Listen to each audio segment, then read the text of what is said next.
औरंगजेब भारत को एक इस्लामिक राष्ट्र के तौर पर स्थापित करना चाहता था और इसके लिए उसकी नीतियां भी बहुत स्पष्ट थी। वो हिंदुओं से नफरत करता था और हिंदुओं को पूरी तरह खत्म कर देना चाहता था।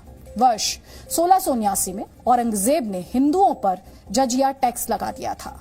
ये एक ऐसा टैक्स था जो सिर्फ हिंदू देते थे और मुसलमानों को इससे पूरी तरह छूट मिली हुई थी। इस दमनकारी टैक्स को लागू करने से पहले औरंगजेब के दरबारियों ने एक सर्वे भी कराया जिसमें लोगों को 3 श्रेणियों में बांटा गया: अमीर, गरीब और मध्यम वर्गीय हिंदू परिवार। इस सर्वे का मकसद ये तय करना था कि किस हिंदू से कितना टैक्स वसूला जा सकता है और इसके पीछे एक मंशा ये भी थी कि जजिया टैक्स से बचने के लिए बहुत सारे हिंदू मुसलमान बन जाएं।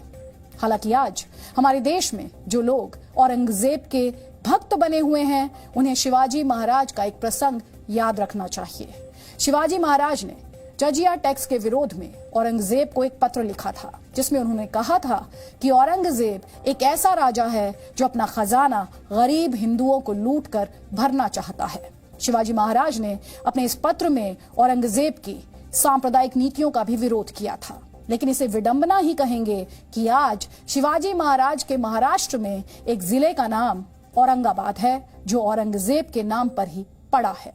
ने ऐसे शहरों के भी नाम बदले जो उस समय भी हिंदुओं की आस्था का केंद्र थे, जैसे मथुरा और चटगांव इस्लामाबाद बन गए और बनारस का नाम मोहम्मदाबाद कर दिया गया।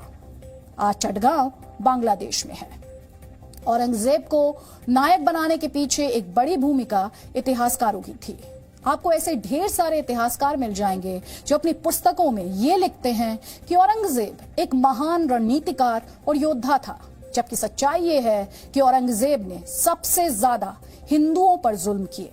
वर्ष 1672 में उसने एक आदेश जारी किया जिसमें यह कहा गया था कि भविष्य में हिंदुओं को कोई भी जमीन ना दी जाए। इसका मकसद हिंदुओं को सताकर उन्हें पलायन करने के लिए मजबूर करना था। 17वीं शताब्दी में औरंगजेब ने दर्जनों हिंदू मंदिर तुड़वाए, जिसमें मथुरा का श्री कृष्ण मंदिर भी था।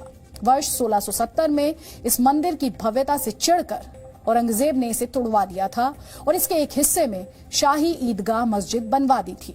ये मस्जिद आज भी मथुरा में उसी जगह पर मौजूद है जहां ऐसा माना जाता है कि वहां कंस का कारागार था और उसी कारागार में भगवान श्री कृष्ण का जन्म हुआ था। इस मामले में हाल ही में अदालत में एक याचिका दायर हुई थी जिसमें मथुरा की एक कोर्ट से इस मस्जिद का भी सर्वे कराने की मांग की गई थी। यानी याचिकाकर्ता चाहते हैं कि ज्ञानवापी की तरह मथुरा में स्थित इस मस्जिद का भी सर्वे हो ताकि मंदिर की वास्तविकता देश के लोगों को पता चल सके। इसी तरह वर्ष 1669 में औरंगजेब ने काशी के प्रसिद्ध विश्वनाथ मंदिर को तोड़ने का आदेश दिया था। इस मंदिर को तोड़कर यहां ज्ञानवापी मस्जिद का निर्माण कराया गया जो आज भी उसी जगह पर मौजूद है और जिससे जुड़े हुई जानकारी थोड़ी देर पहले हमने आपको डीएनए में दी। इसके अलावा औरंगजेब ने अपने कार्यकाल में गुजरात के सोमनाथ मंदिर को भी 2 बार तोड़ने का आदेश दिया। पहली बार 1659 में और दूसरी बार 1706 में। हिंदुओं के प्रति औरंगजेब की नफरत का अंदाजा आप इसी बात से लगा सकते हैं कि अपनी मौत से सिर्फ 1 साल पहले जब 88 साल की उम्र में उसे ये पता चला कि कुछ हिंदुओं ने सोमनाथ के खंडित मंदिर में भी पूजा अर्चना शुरू कर दी है, तो उसने मंदिर के बाकी हिस्से को भी ध्वस्त करा दिया।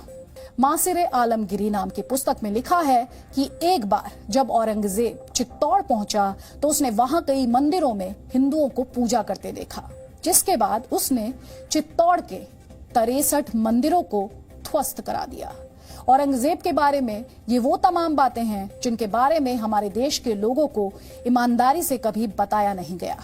आपने भी ये बातें स्कूल में कभी पढ़ी नहीं होंगी, बल्कि इस मिलावटी इतिहास को लोगों के दिमाग में बैठाने के लिए कई तरीके अपनाए गए।